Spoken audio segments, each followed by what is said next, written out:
चरितं रघुनाथस्य शतकोटी प्रविस्तरम एक एकमक्षरम पुंसा महापातक नाशन। एक बाणी एक वचनी एक पत्नी मर्यादा पुरुषोत्तम प्रभू रामचंद्रजीचे चरित्र सज्जनानो जीवाचं कल्याण करणार आहे। संसारामध्ये तापलेल्या जीवाला सुख शांती समाधान प्राप्त करून देणारे चरित्र म्हणजे आपल्या भारतभूमीचा आदर्श ग्रंथ हे रामायण। आणि रामकथा ही मंदिरातली किंवा मंडपातली कथा नसून रामकथा ही प्रत्येक माणसाच्या घरातली कथा आहे। ती लेकर माग बसव कालवा अजिबात जमत नाही बरं। त्यो बसव तिला भाभी मागेल्या करायला, त्यांच्या हातात बाटल्या आणि तेन धिंगाणा नाही जमत। ते शेजारी बसलेल्या बायाची नुकसान होती, इकडे लक्ष द्या। रामकथा ही मंदिरातली किंवा मंडपातली कथा नसून रामकथा सज्जनानो प्रत्येकाच्या घरातली कथा आहे। माझ्या बोलण्याकडे लक्ष द्या। तुमच्या घरामध्ये पैसे किती आहेत, घर किती मोठं आहे, त्याही पेक्षा तुमच्यावर प्रेम करणारे घरात माणसं कशी आहेत हे महत्वाचं आहे। मी रामायणामध्ये रोज तुम्हाला बोलतोय, वरपंखी बोलत नाही। हो, बरीच माणसं आहेत माझ्या समोर, माणसं बसलेले 50 वर्षे मुलासाठी आपण बैलासारखं राबलोय, पण तो मुलगा जर आपलं तोंड पाहत नसेल तर तुमचा संसार अख्खा फेल आहे। घरामध्ये संस्कृती महत्वाची आहे, धन महत्वाचं नाही। लाईट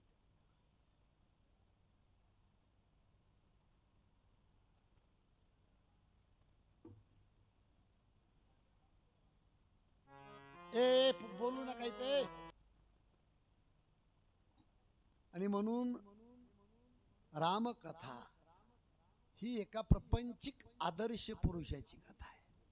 आदर्श शब्द खूप महत्वाचा आहे महाराज। माझ्या बोलण्याकडे तुम्ही लक्ष द्या।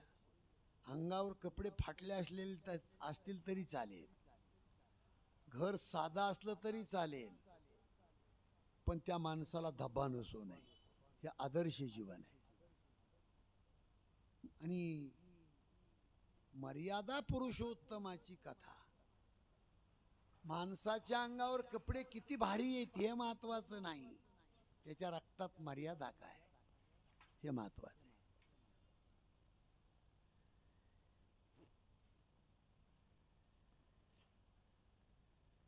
एखाद्या बाईच्या अंगावर 1 किलोभर सोनं असेल, घालू नको बाई अशी आमचं मत नाही। पुण्याईनं अजून मिळालं तर 500 ग्राम वाढव अजून, पण अंगावरच्या सोन्यापेक्षाही त्या स्त्रीच्या रक्तामध्ये मर्यादा महत्वाची आहे, ही श्रीमंती आहे। आणि हे शिकवणारा ग्रंथ म्हणजे रामायण। अशी ही सुरस गोड पवित्र श्रीराम कथा अखिल कोट ब्रह्मांड नायक भगवान प्रभूची कृपा, श्री संत सद्गुरु भगवान बाबा किसन बाबा माऊली दादांचा आशीर्वाद, रासा मातेची कृपा, या कृपेमधून भारत भ्रमण यात्रा केलेली आपल्या गावातील भक्त मंडळी, आदरणीय अशोकांना करांडे, महादू अण्णा दराडे, बळीराम भाऊ दराडे, लक्ष्मण भाऊ चोले, हनुमंताप्पा दराडे, आमचे बाबासाहेब करांडे, महादेव दगडू चोले, येडू नाना चोले, अजून आमच्या द्रौपदी अक्का, आमचे राजे भाऊ काका चोले, रामकवर जीजी, कोण राहिला अजून, आदरणीय तुकाराम गुरुजी, या सर्वांच्या माध्यमातून अचानक हे ठरलेलं नियोजन आहे। आणि त्यामुळे तुम्हा सर्व भाविकांचं आज 3ऱ्याही दिवशी दर्शन घडतंय, हे माझं परम भाग्य। काल आपल्या रामायणामध्ये रामप्रभूचा जन्म झाला, इकडे लक्ष द्या। रामाचा ज्या दिवशी जन्म होतो अयोध्येमध्ये त्या दिवशी सूर्यनारायणाचा रथ मध्यानीला थांबला जातो. अभंगामध्ये पलभर शब्द लिहिला आहे, पण तुलसी रामायणामध्ये 1 महिना सूर्य थांबलेला आहे. राम जन्माला आला त्यावेळेला. आता राम अयोध्येमध्ये जन्माला आले, संपूर्ण जगाला सुख आहे, पण त्याही दिवशी एक दुःखी आहे. कोण दुःखी आहे? ए बस रे बस, इकडे लक्ष दे, नीट मांडी घालून बसून समोर बस. अरा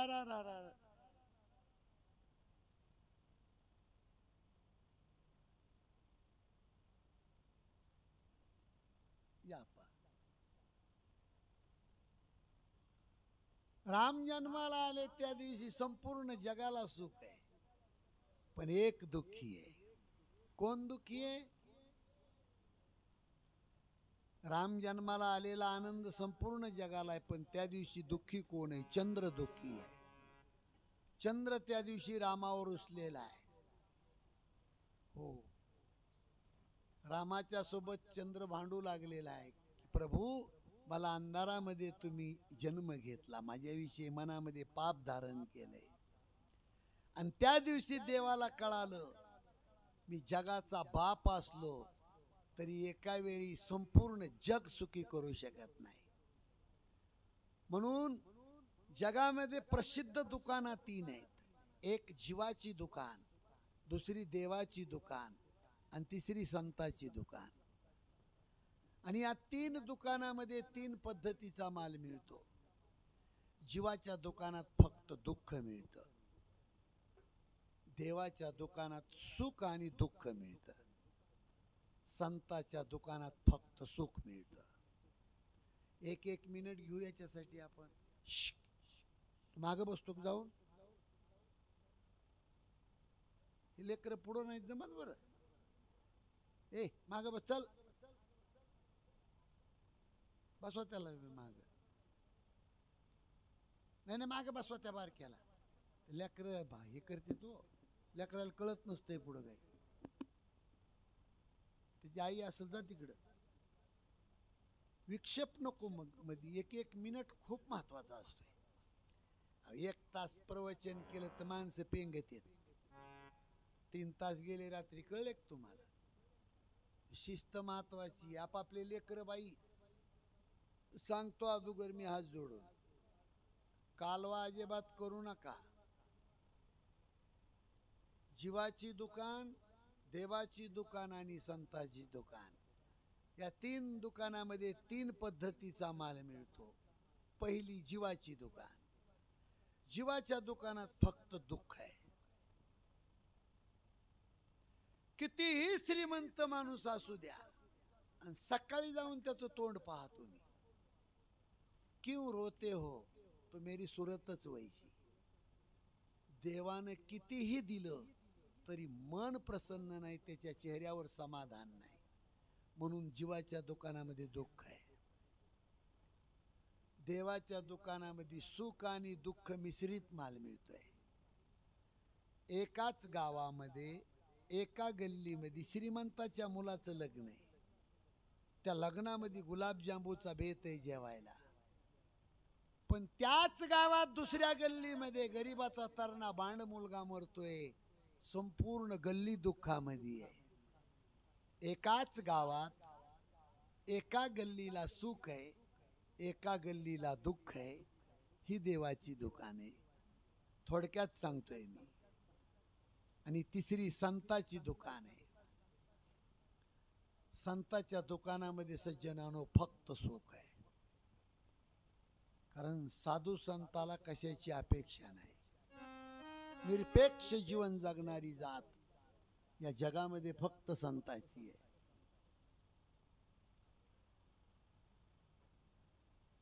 अनेक दृष्टांत तुम्हाला देता येतील, अनेक दृष्टांत. कुठलाही स्वार्थ साधू संताच्या रक्तामध्ये नाही जगामध्ये, बरं का. असे 2च नातेत महाराज जगामध्ये, की जन्म देणारे मायबाप आणि या धरणीच्या पाठीवरचे संत, स्वार्थ नाही कुठला त्यांच्या रक्तामध्ये.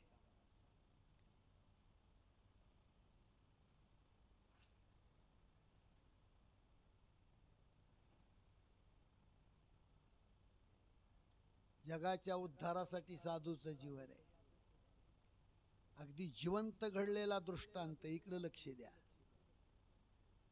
बीडच्या पश्चिमेला बागलाण्याचा काकड हिरा आणि मातंग समाजातली त्या गावची बाई संत भगवान बाबाच्या सानिध्यामध्ये 50 ते 60 वर्ष बाबाच्या दिंडीमध्ये डोक्यावर तुळस वागवली आणि 110 वर्षाची झाली म्हातारी. झोपडपट्टीवर तिला मरणही येत नाही, जगतही नाही. गोदाड्यामध्ये पडलेली म्हातारी. काकड हिरा, बागलाण्याचा काकड हिरा. भगवानगडावर जाताना तिथं निहिरी असायची. 24 वर्षे दिंडी चालवली मी. तिथला जिवंत दृष्टांत आहे. महाराज, गावातल्या लोकांनी कल्पना दिली संत भगवान बाबाला गडावर, आणि भगवान बाबा गंगा नावाच्या घोडीवर बसून आले. ए तुम्हाला उठा तिथून.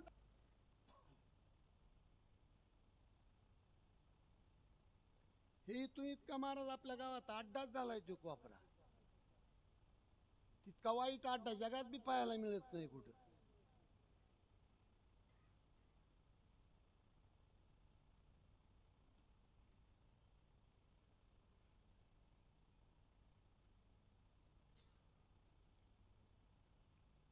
गंगा नावाच्या घोडीवर बसून संत भगवान बाबा काकड हिऱ्याला आले. अशोकांना इकडे लक्ष द्या. हे समोर बसलेले माणसं माधवांना इकडे लक्ष द्या. तिकडे लक्ष गेलं तुमचं की माझ्यावर इफेक्ट होतो. घडलेली कथा आहे. मंदिराजवळ बाबा उतरले घोडीवरून. साखरदंडाने घोडी बांधली. भगवान बाबा होते ते. भरा भरा भरा भरा 5 मिनिटात गाव जवळ आलं. आता महाराज येऊन उभा राहिला तर त्याला कुत्र होऊन गेला. संत वेगळे, कीर्तनकार वेगळे. हे आमच्यासारखे फेटा बांधून कीर्तन करून नाटक करणारे गली गलीने 10-5 पडलेत. आता मला कोणाची निंदा नाही करायची, पण भगवान बाबा आले. संपूर्ण मराठा समाजाचं गाव आहे काकड हिरा बागलाण्याचा. 5 मिनिटात गाव एका जाग्यावर. संत भगवान बाबा पुढा आणि संपूर्ण गाव पाठीमाग. त्या झोपडपट्टीवर तो महात्मा झोपडीमध्ये गेले. गोदाड्यात पडलेली म्हातारी इथून दिसल तुम्हाला. पांढरे शुभ्र केस त्या म्हातारीचे विखुरलेले होते. संत भगवान बाबांनी त्या म्हातारीचं डोकं उचलून मांडीवर घेतलं आणि ते पांढरे केस जमा केले. नांदून आलेल्या मुलीचे केस जमा करून माय कशी त्याची गाठ मारती तसे भगवान बाबांनी केस जमा करून, चंपाबाई नाव त्या म्हातारीचं, मला आठवत नव्हतं, आणि त्याची गाठ मारली. आणि डबडबल्या डोळ्यांनी भगवान बाबांनी मस्तकाहून हात फिरवला आणि कानात आवाज दिला, चंपाबाई आलोय मी गडावरून. भगवान बाबा 15 दिवस डोळे बंद होते ते उघडले आणि बाबाचा चेहरा पाहिला. एकदा तोंडातून आवाज काढला बाबा, आणि संत भगवान बाबाच्या मांडीवर प्राण सोडला. निस्वार्थ प्रेमाची जागा जर कोणती असेल तर फक्त साधू संताचं ठिकाण आहे महाराज. कितीही दुःखी झालेला माणूस असेल, संताच्या सानिध्यामध्ये गेला की त्याला समाधान होतंय. म्हणून श्री संत एकनाथ महाराजांचं प्रमाण आहे, या संताच या संताशी भेटता, या संताशी भेटता, हरे संसाराची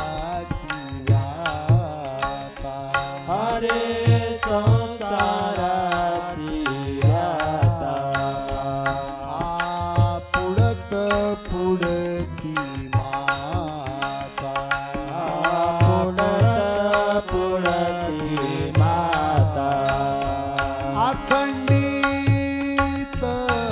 देवीन आली गणेशु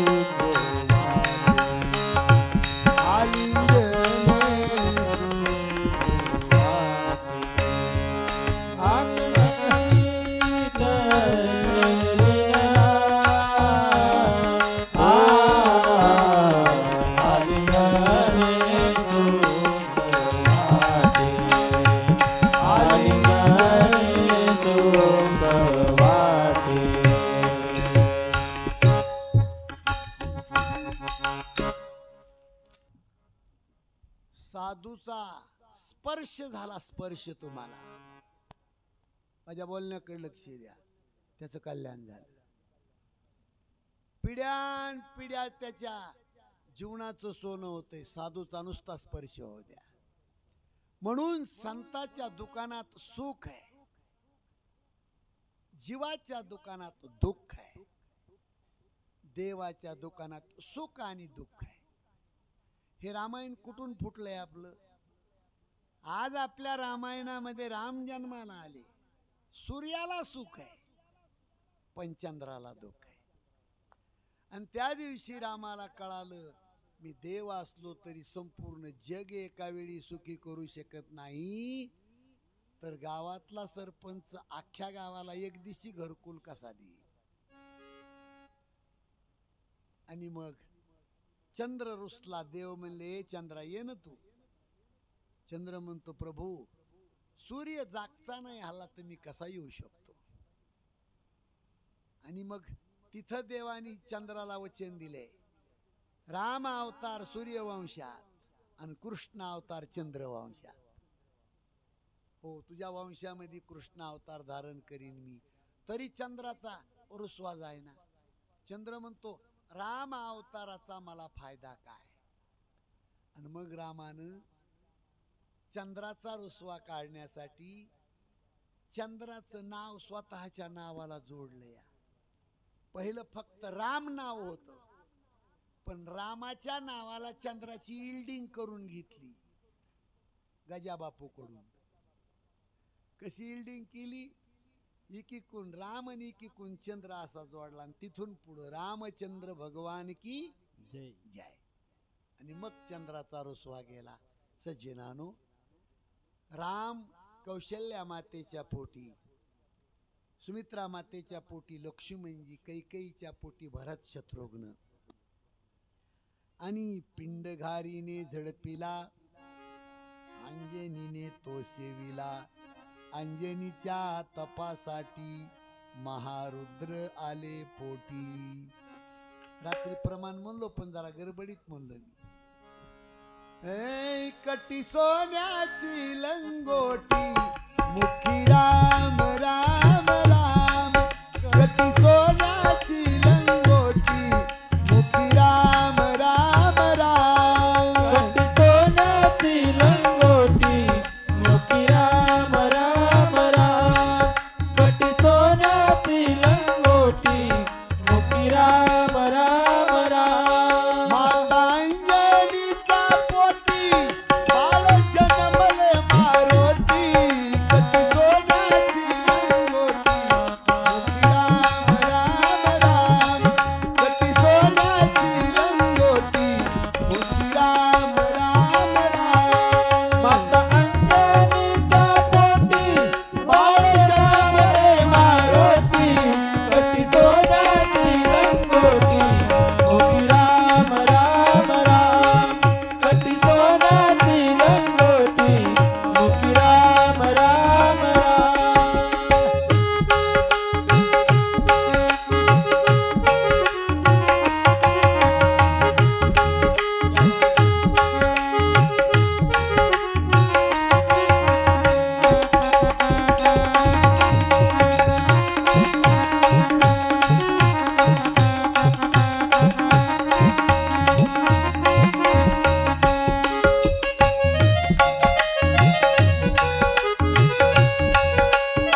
महिन्याच्या पोटी बाळ जन्माला आलं.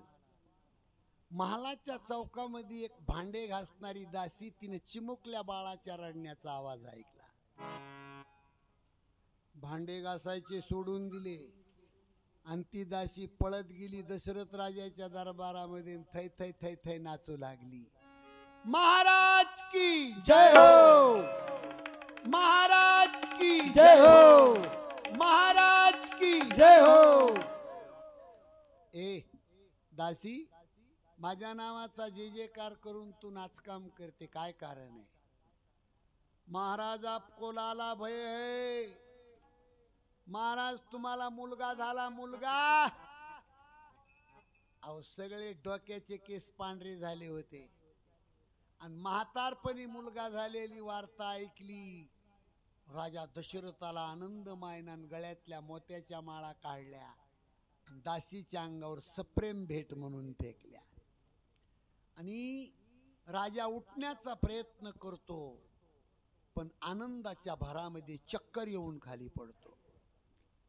तुम्हाला सांगू मी, आनंद दुःख खपवणं सोपं आहे पण आनंद खपवणं त्याही पेक्षा कठीण आहे.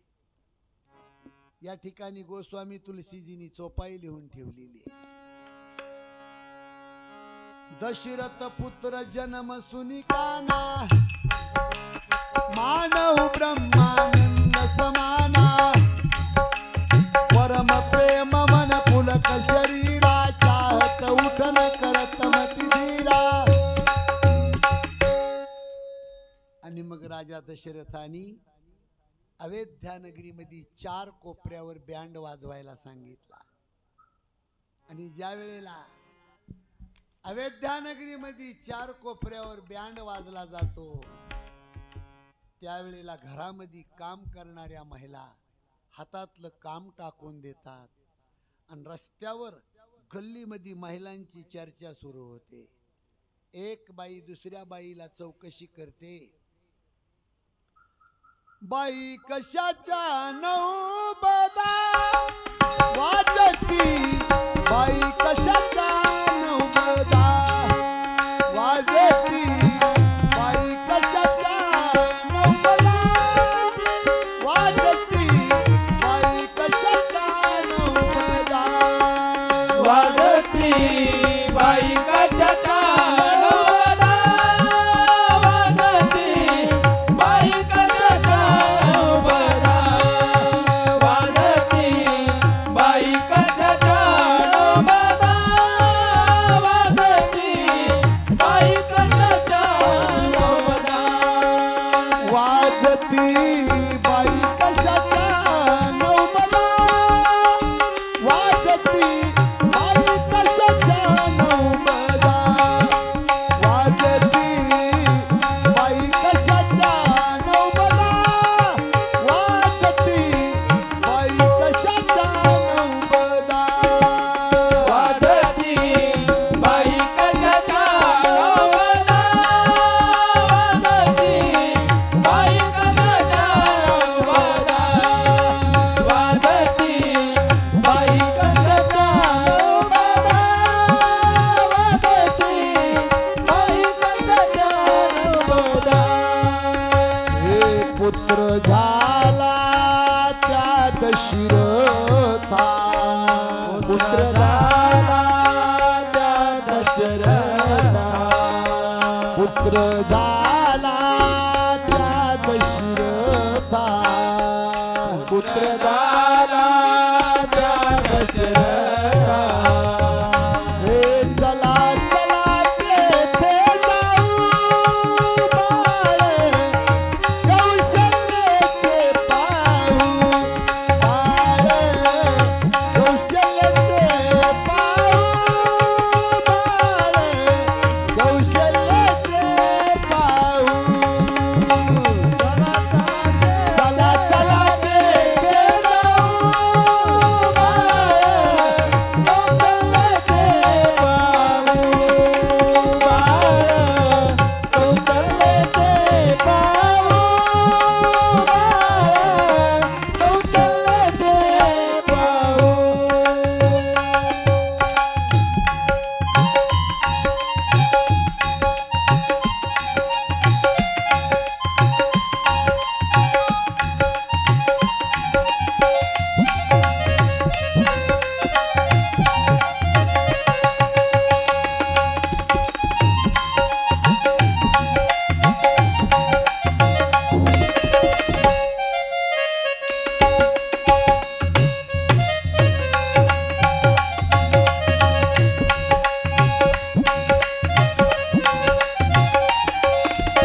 ए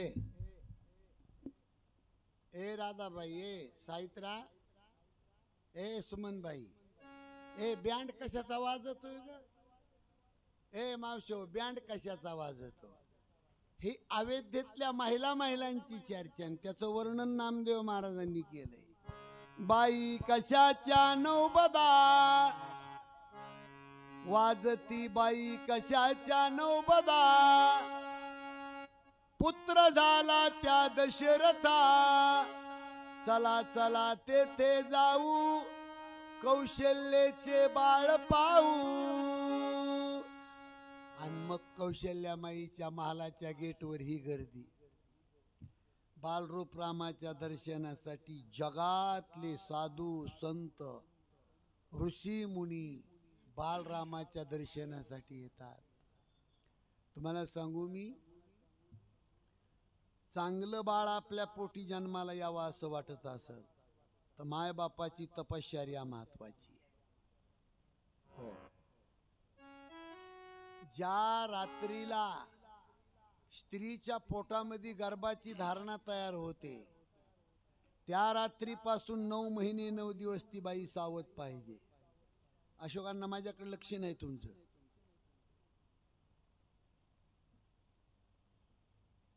आणि बाळ जन्माला आल्यापासून पहिले 10 वर्ष त्या बाळाला घरामध्ये घडवणं फक्त आईचं काम आहे.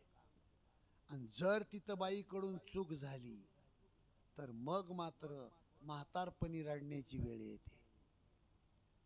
आणि म्हणून आईच्या पापाने मुलगा गुंड जन्माला येतो, बापाच्या पापाने मतिमंद जन्माला येतो, वंशाच्या पापाने कंजूस हलकट जन्माला येतो, आणि स्वतःच्या पापाने दरिद्री जन्माला येतो. स्वतःच्या पुण्याने श्रीमंत, वंशाच्या पुण्याने उदार, बापाच्या पुण्याने विद्वान पंडित, आणि आईच्या पुण्याने हिरा शिलवान चौरंगी चिरा जन्माला येतो. आज आपल्या रामायणामध्ये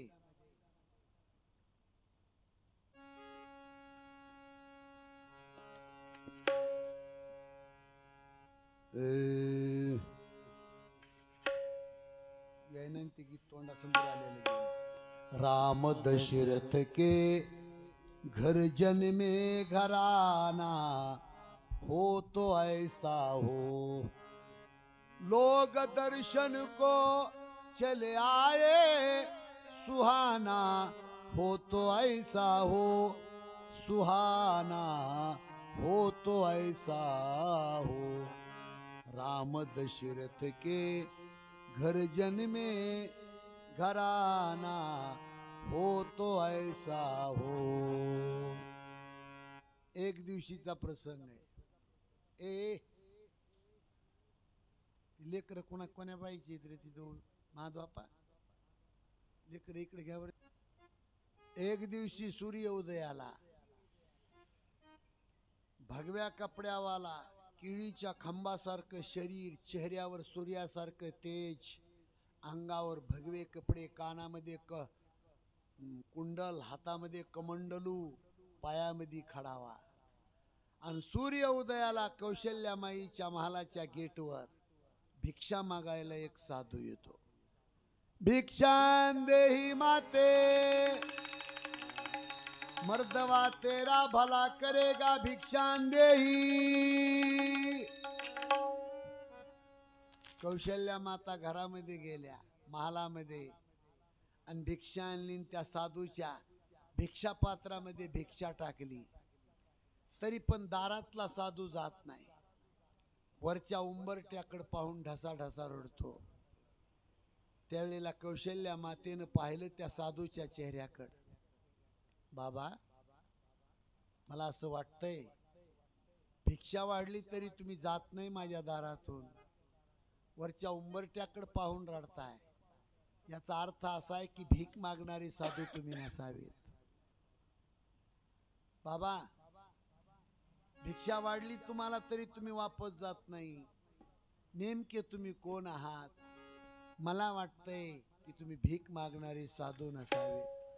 भिक्षा काम नाटक करके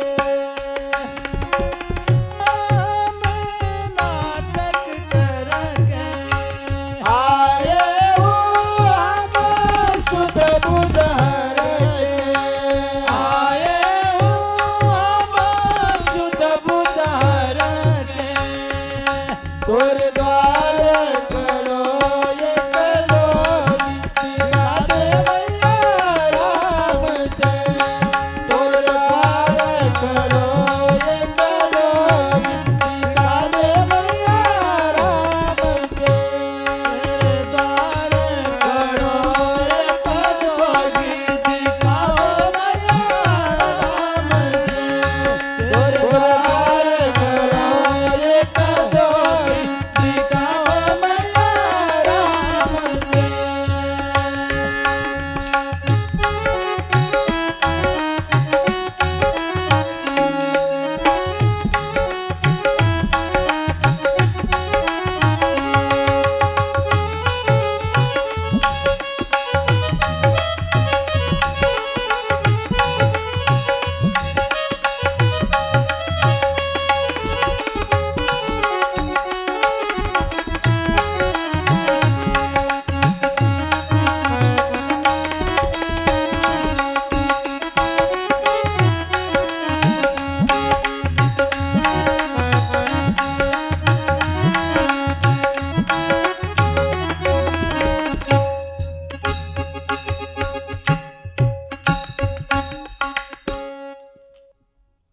बाबा भिक्को कमी करायच्यातला भिक्षा वाढली तरी जात नाही बाबा तुम्ही भीक मागणारे साधू नसावेत महाराज भगव्या कपड्यावाला तो साधू हात जोडतो आई तुला खरं सांगू खरंच आम्ही भीक मागणारे साधू नाही भिक्षा का हम नाटक करके आए हूँ हम शुद्ध बुध हर के तोरे द्वार खड़ो एक साधु दिखा दे मैया राम से दारातला भगव्या कपड्यावाला साधू कौशल्या माईला म्हणतो आई तुला खरं सांगू धिक्कार असो या नर शरीराचा धिक्कार असो महाराज माझ्या बोलण्याकडे लक्ष द्या माणसाच्या जन्माला येऊन जर काही क्रांती घडत नसल तर धिक्कार असो त्या माणसाचा पेताडाचा तर हजार बऱ्या असो त्याचं नावच घेऊ नका इथं पण चांगला माणूस सुद्धा जर कुणाच्या कामाला पडत नसल तर धिक्कार आहे त्या माणसाचा हो माणसाच्या जन्माला येऊन जर चांगलं काम घडत नसल आपल्या हाताने तर जिवंतपणी मरण आहे लक्षात ठेवा खात नाही सध्या कुणी माणसाला जगामध्ये 95% लोक सध्या अधोगतीने मरत आहेत 70% अटॅक आणि ऍक्सिडेंट 30-25% लोक फाशी घेऊन औषध पिऊन हिरी तुरी टाकून करंट लागून मरत आहेत उरले 5% आणि त्या 5% म्हातारा होऊन जो माणूस मरतो त्याचा नंबर लागतो पण 95% अधोगतीचं मरण आहे काय क्रांती आहे माणसाची महाराज माझ्या बोलण्याकडे लक्ष द्या कौशल्या माईच्या दारात भीक मागायला आल्याला साधू बोलतोय अशोकांना धिक्कार असो आई या नर शरीराचा तुला खरं सांगू आई 80 हजार वर्ष लोखंडाचं पीठ खाऊन आम्ही तपश्चर्या केली तो राम नाही भेटला आम्हाला की जो राम तुझ्या पोटी जन्माला आला कौशल्या माई तुझ्या या महालाच्या भिंतीचे दगड होऊन आम्ही जन्माला आलो असतो आणि घरातली घरात त्या दगडाला हात लावून जरी राम तुझा चालला असता तर दगडाच्या रूपात आमचा उद्धार झाला असता त्या साधूला हेच म्हणायचं राहिले आमच्यापेक्षा तुझ्या भिंतीचे दगड भाग्यवान आहेत जर जीवनामध्ये संत आणि देव जर भेटत नसल माणसाच्या जीवनात तर त्या माणसाचा धिक्कार असो हे रामायण कोण कुणाला सांगते भगवान शंकर माता पार्वतीला रामायण सांगताना म्हणाले पार्वती ज्या वेळेला माझा राम अयोध्येमध्ये जन्माला आला त्यावेळेला मी एक चोरी केली चोरी. औरऊ एक कऊ निज चोरी सुनु गिर जाती दृढमती तोरी. औरऊ एक कऊ निज चोरी सुनु गिर जाती दृढमती तोरी.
भगवान शंकर हे रामायण पार्वतीला सांगता सांगता म्हणले, पार्वते माझा बालराम अयोध्येमध्ये जन्माला आला त्यावेळेला मी एक चोरी केली. पार्वती माईला धक्का बसला. महाराज, ओ मालक, तुम्ही देव नाही, जग तुम्हाला महादेव म्हणताय आणि महादेवाने चोरी करावी. पार्वती केली चोरी मी. भवानी माता म्हणते, मला कशी चोरी केली मला सांगा. भगवान शंकर म्हणले, पार्वते बालरूप रामाचं दर्शन घेण्याची माझी इच्छा झाली म्हणून मी काकभ्रुसुंडीला सोबत घेतलं. खोटं साधूचं रूप घेऊन मी अयोध्येला कौशल्यामाईच्या महालाच्या गेटवर गेलो. पण खाकी कपड्यावाले गेटमेन होते ना, परिचय नसल्यामुळे त्यांनी मला ढकलून दिलं. ओ, तुमचा परिचय नाही, तुम्ही मध्ये जाऊ शकत नाही, पीछे हटो. भगवान शंकर म्हणले, पार्वते लहान तोंड करून मी आणि काकभ्रुसुंडी शरयू नदीच्या काठावर येऊन थांबलो. पण ही गोष्ट कौशल्यामाईच्या मांडीवर बालरूप रामाला कळाली. माझं दर्शन घडलं नाही. भोलेनाथाचं दर्शन घडलं नाही म्हणून कौशल्यामाईच्या मांडीवर रामाला ही गोष्ट कळाली आणि बालरूपातले राम काही न बाईशी रडू लागले. तेहा तेहा तेहा तेहा दिवस गेला, रात्र गेली, दुसरा दिवस, दुसरी रात्र. म्हातारपणी राजाला मुलगा झाला आणि तोही 2 दिवस आणि 2 रात्री सारखा रडतो. आणि मग कौशल्या रडती, सुमित्रा रडती, कैकई रडती. बघता बघता सगळ्या महिला जमा झाल्या. आता मग महिला मंडळीचं काय असतं या? एक बाई म्हणते, अगं तुझ्या लेकराची टाळू पडली असेल. टाळू टाळू गावात नाही का ती ढगीतल्या आत्मारामाची बायको टाळू भरती या.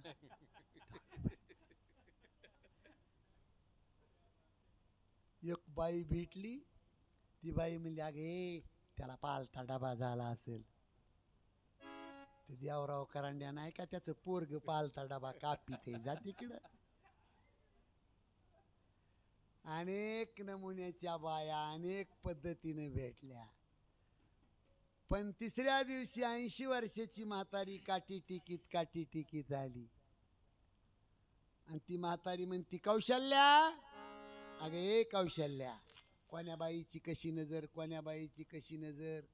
अगं एखाद्या बाईची नजर लागली असेल तुझ्या लेकराला आणि नजर उतारणार कुणी गावामध्ये असेल तर त्याला बोलवून घ्या. राजाला सांगून नौकराच्या हस्ते दौंडी द्यायची सांगा. बसा. सगळे नातरुंड आणायचे ना.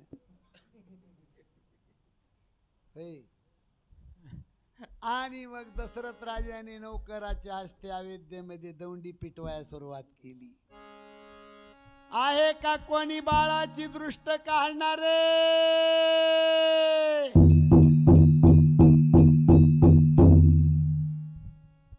हलकी सादळली कर याची.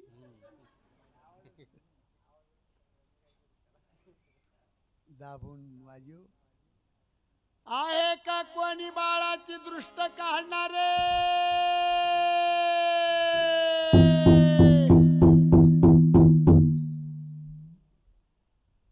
आहे का कोणी बाळाची दृष्ट काढणारे?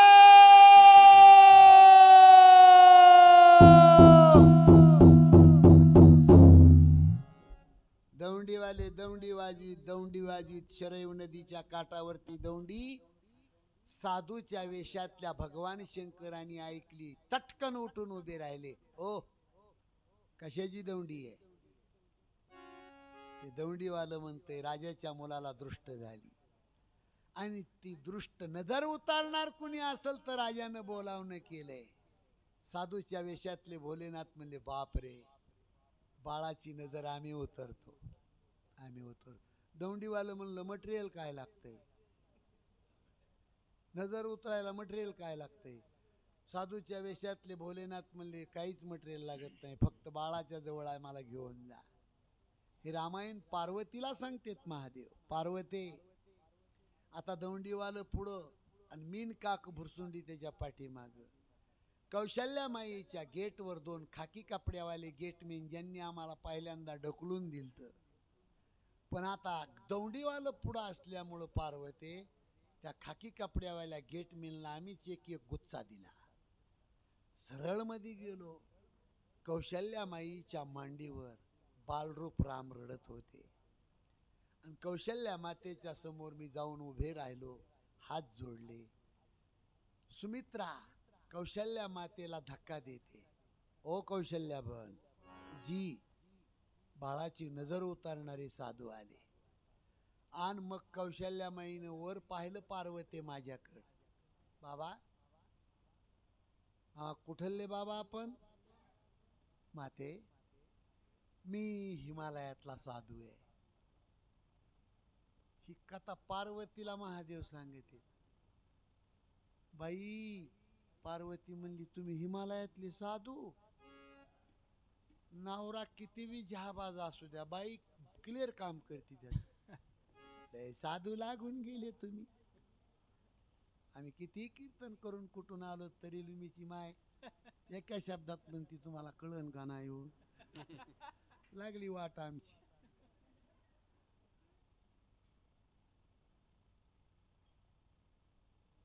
लय साधू लागून गेले तुम्ही. भगवान शंकर म्हणले पार्वती असं बोलू नको तू, देव जोडे तरी करावा धर्म. अगं देवाची भेट घ्यायची असली ना तर तिथं खोटं बोललं तरी चालतंय, पण भेट देवाची नाही तर संताची व्हावी. बाबा बाळाची नजर उतारता तुम्ही, आई सुंदर नजर. मटेरियल काय लागतं?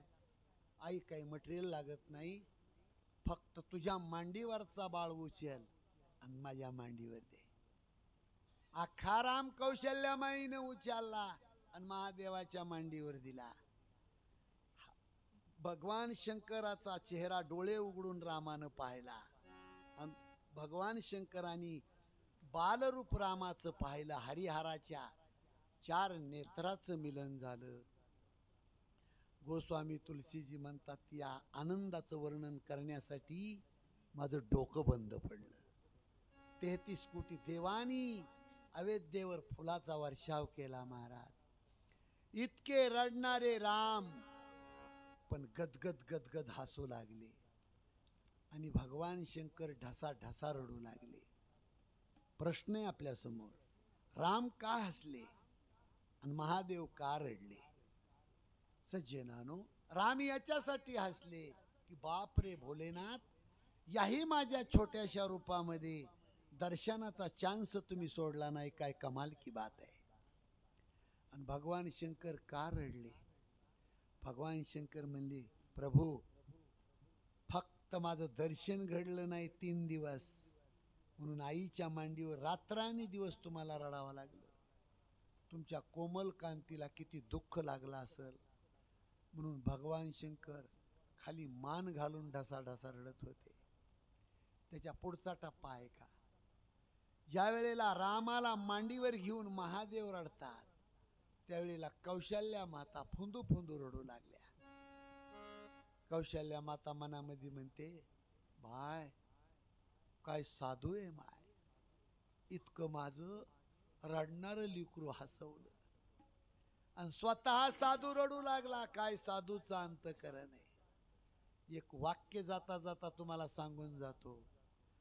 जन्मभर संसार करणारा माणूस हसतो आणि तो माणूस संसारामध्ये डुबतोय म्हणून जन्मभर त्याच्यासाठी साधू रडत राहतो.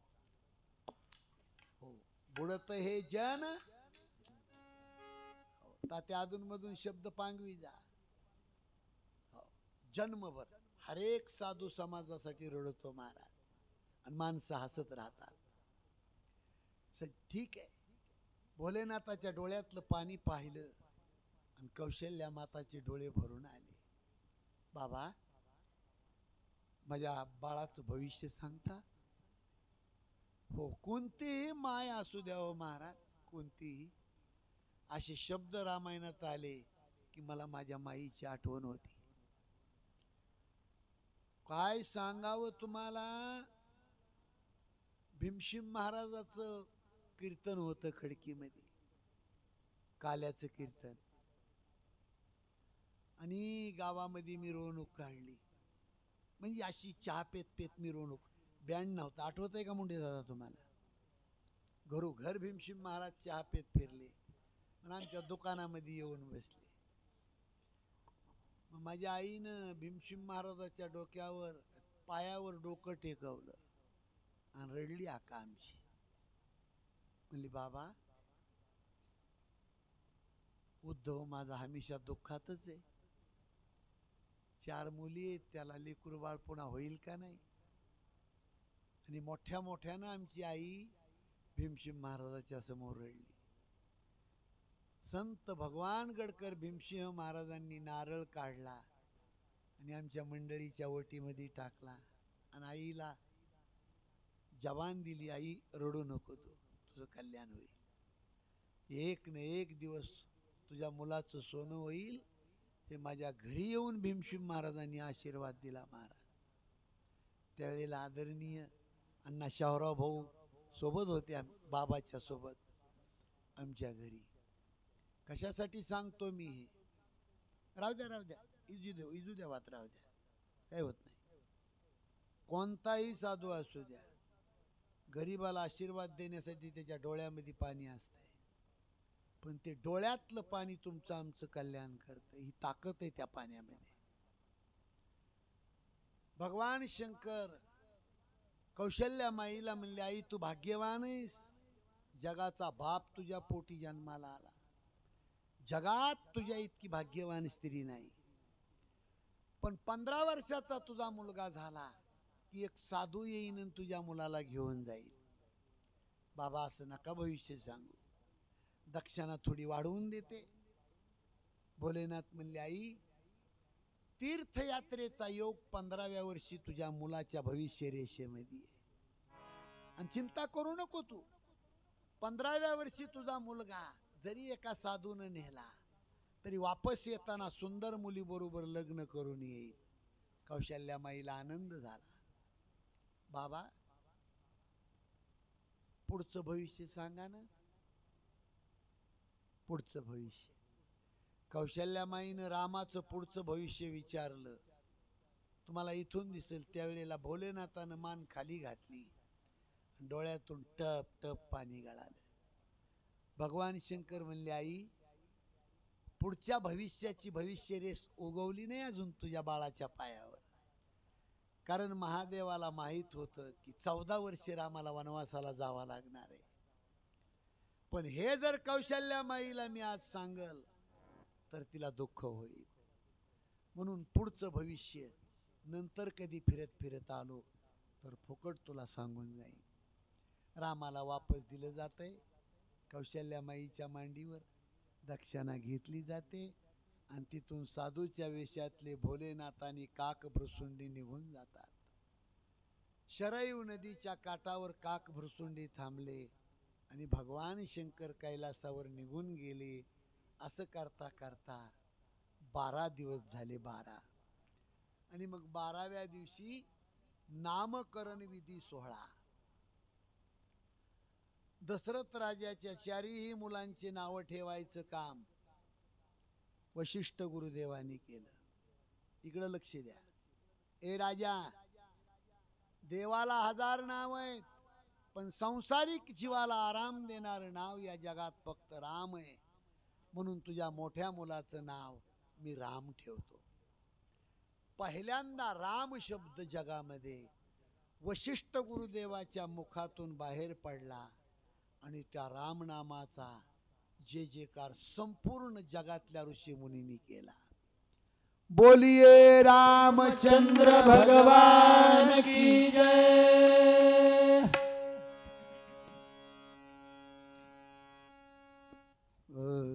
द्या स्वर द्या.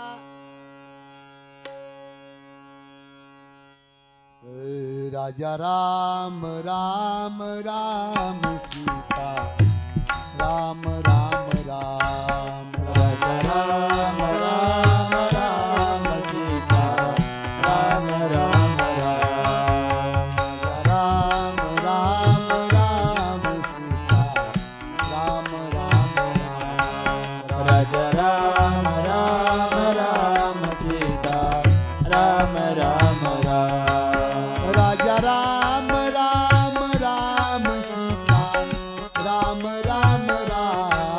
राजा राम राम राम सीता राम राम राम. राजा राम राम राम सीता राम राम राम. राजा राम राम राम सीता राम राम राम. राजा राम राम राम सीता राम राम राम. राम राम राम सीता राम राम राम. राजा राम राम राम सीता राम राम राम. राजा राम राम राम सीता राम राम राम. राजा राम राम राम सीता राम राम राम. राजा राम राम राम सीता राम राम राम. राजा राम राम राम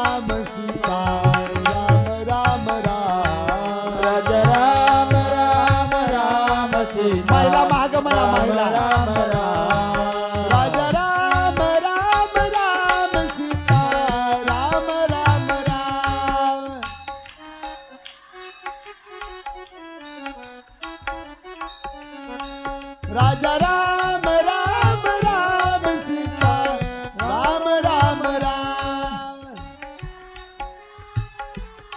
वाह।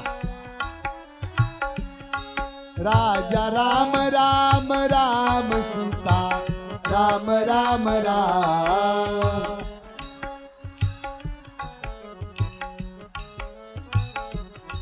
राजा राम राम राम सीता राम राम राम।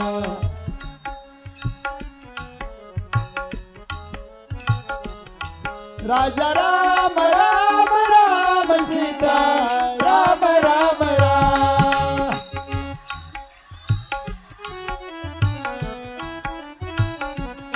राजा राम राम राम सीता राम राम राम। वाह रे वा माऊल्या। राजा राम राम राम सीता राम राम राम।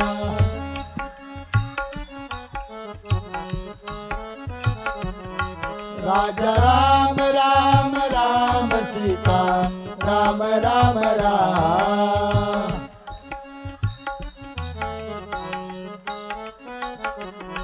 राजा राम राम राम सीता राम राम राम।